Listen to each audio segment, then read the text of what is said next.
Os investimentos em projetos de carbono no mundo totalizaram 177,5 bilhões de reais. Desse total, apenas 37 bilhões foram destinados à América Latina.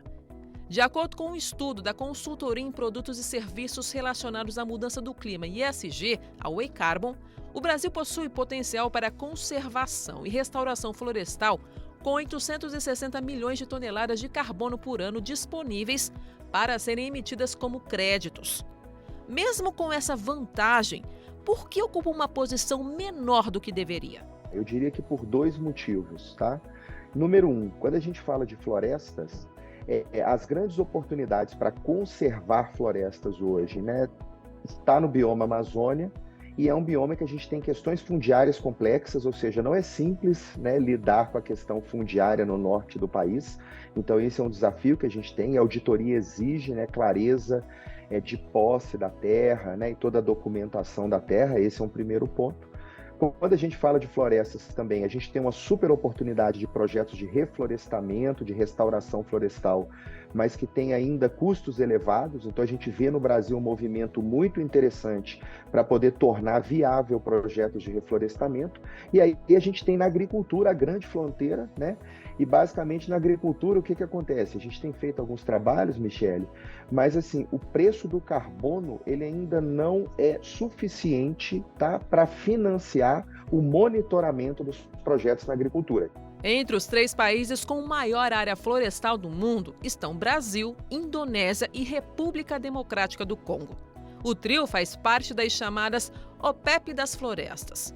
Nesse quesito, o Brasil perde espaço para os asiáticos e africanos. São países também, né, da faixa tropical do globo, que têm extensas coberturas florestais e que conseguiram ali, os desenvolvedores, né, os investidores conseguiram lidar com essa questão, principalmente fundiária, com maior facilidade. De acordo com a consultoria, o país tem 30 projetos registrados no mercado voluntário de carbono, onde empresas tomam a livre iniciativa, e mais de 58 em processo de registro. Se considerarmos os 88 projetos, o potencial é de 34 milhões de créditos de carbono ao ano. Olha, se você parar para pensar que cada crédito corresponde a 1 tonelada de CO2 equivalente, há muito espaço para crescimento nesse mercado. De 2009 para 2022, tá? O volume de créditos gerados por projetos brasileiros quadruplicou. A gente representava 3% do mercado e no ano passado a gente chegou a representar 12% do mercado em termos de emissão. Se a gente pega no potencial teórico, né, esse número que a gente tem hoje, das 30 e poucas milhões de toneladas, é quase 10% de um potencial teórico que a gente teria de ofertas aí, brasileiras. Então, apesar do crescimento, a gente ainda tem uma oportunidade muito, muito grande de investimento, de participação no mercado de carbono. Mais uma observação: plantar floresta não é uma iniciativa barata. Nos números da consultoria, o custo por hectare para projetos de restauração no Brasil fica em torno de R$19 mil na Mata Atlântica, 17 mil no Cerrado e 8,6 mil na Amazônia, o que obriga a empreitada a ter escala suficiente para que haja viabilidade financeira, dando retorno ao investidor. No nosso estudo, a gente considera uma coisa importante, que é o custo de oportunidade da terra.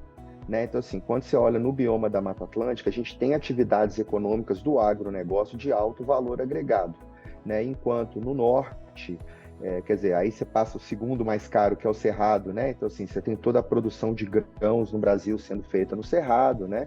E aí você tem no norte regiões que ainda tem terra barata. Essa é um pouco da discussão quando a gente olha. Então, esse custo, ele não reflete apenas o custo de você chegar e plantar, né? Mas um valor que é muito importante para a gente, que é o custo da terra, né? Isso precisa ser considerado quando a gente faz uma avaliação econômica. Para finalizar, o especialista deixa um grande recado a partir do estudo. O potencial é gigante. A gente vê que o interesse internacional por esses créditos, ele é crescente, preços são crescentes, né? Então, basicamente, existe uma oportunidade que ela tem que ser endereçada, né? E ela tem que ser endereçada como? O setor, né, o agronegócio, precisa de fato se educar e entender, né, esse potencial, né, tirar um pouco dos mitos que existem, assim, é viável, é complexo, é custoso, né, mas é possível ser feito, e a gente também permitir que, por exemplo, setores como o setor financeiro, ou que os grandes investidores possam mobilizar recursos, né, para que esse investimento de fato aconteça.